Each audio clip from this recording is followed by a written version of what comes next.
നമസ്കാരം. ഈ ഷൈൻ ടോം സംസാരിച്ചതിന് ശേഷം എന്ത് സംസാരിക്കാനുള്ള സാധ്യത ഇത്രയും വളരെ എമോഷണലായിട്ടുള്ള കാര്യങ്ങളാണ്. ഇപ്പോൾ ഓർമ്മകൾ പങ്കുവയ്ക്കാന്നുള്ളൂ. സാറ് ഇപ്പം ഈ വേദിയിൽ നിൽക്കാനുള്ള കാരണം ഏറ്റവും കൂടുതൽ കാരണം പുള്ളി തന്നെയാണ്. കോളേജിൽ പഠിച്ചുകൊണ്ടിരുന്നപ്പോൾ ഹോസ്റ്റലിൽ കോളേജ് ആയിരുന്നു, സിനിമയിൽ അഭിനയിക്കുന്നു. അത് കൗൺസിലറോട് എനിക്ക് നമ്മളെ ഒരു വിധത്തിലും ഒരു ഐഡിയ ഇല്ലാതെ എന്താണ് ഈ സംഭവിക്കുന്നത്, ക്യാമറ ഉള്ള എങ്ങനെയാണോ സംസാരിക്കാൻ ഡയലോഗ് പറയാനോ പരിപാടി നടത്തുന്നതിനൊന്നും അറിയില്ലായിരുന്നു.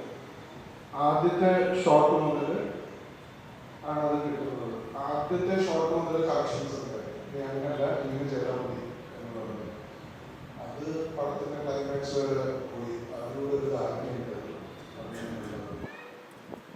പക്ഷെ കൂടുതൽ കണക്കാക്കായത് പുള്ളി സംവിധാനം ചെയ്യുന്ന രീതിയിലായിരുന്നു, പുള്ളി സംവിധാനം ചെയ്തെടുക്കുന്ന രീതിയിലായിരുന്നു.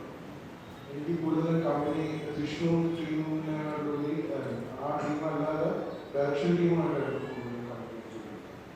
ആഷിഖിനെ എനിക്ക് ആ ടൈമിൽ ഷൈൻ ടോം എന്നൊരു 15 ഏരിയായിരുന്നു.